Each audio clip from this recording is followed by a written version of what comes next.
வணக்கம் ஆபாச மேடம். நீங்கள் என்டிக்கு ஆம குஞ்சு கட்சின்றது எல்லாருக்குமே தெரியும். சட்டசபையில் ஆதவ அர்ஜுனா பேசினா சண்டை வருதா? பிரேமலதா மேடம் ஒரே ஒரு ஆள் தான் எதிர்ப்பு தெரிவித்தாங்க. மற்றபடி மெஜாரிட்டியாக சட்டசபையிலேயும் வந்துட்டு டிவிக்கு எம்எல்ஏக்கள் தானே அதிகமாக இருக்காங்க. அப்படிங்கும்போது உங்கள் ஒரு ஆளோட கோரிக்கைக்காக வைக்க முடியுமா? ஏன் ஆதவ அர்ஜுனாவை பேசக்கூடாதுன்னு சொல்கிறாங்கன்னா, அவர் போட்டு பொலன்னு பொலந்து எடுத்துக்கிட்டு இருக்கிறாரு. நடந்த விஷயங்களை மாற்றவலாம் முடியாது. ஏன்னா அவ்வளோ ஊழல், லஞ்சம், பெருச்சாளி மாதிரி பெருத்து போச்சு.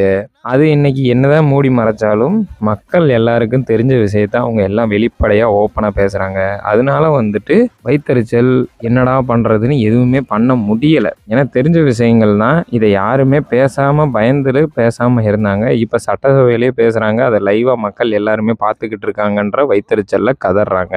இதுக்கு நீங்கள் என்ன முட்டு கொடுத்துக்கிட்டு இருக்கீங்க? இல்லாததை ஒன்றும் சொல்லலையே. ஆப்போசிட் பார்ட்டியும் அதுக்கு தகுந்த மாதிரி பேசினா தானே அப்போ பேசாமல் இருப்பாங்க. ஆப்போசிட் பார்ட்டி என்ன பேசுகிறாங்களோ அதுக்கு பதில் கொடுக்கறது தானே ஆதவ அர்ஜுனா செய்கிறாரு. புதுசாக வந்தவங்கள, அதனால எல்லாருக்கும் பதிலாக அவர் கூட பேசலாம். இதில் என்ன இருக்குது? இல்லாததை சொன்னால் சொல்லுங்கள். ஒரு பேர் வச்சு பேசுறது இது மாதிரி முட்டாள்தனமெல்லாம் பேசிகிட்டு இருக்கும். கேட்டால் என்டிக்காரங்கெல்லாம் அரசியல் ஆசான்னு சொல்லுவீங்க.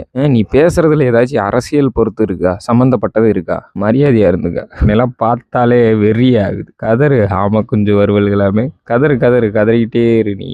நன்றி.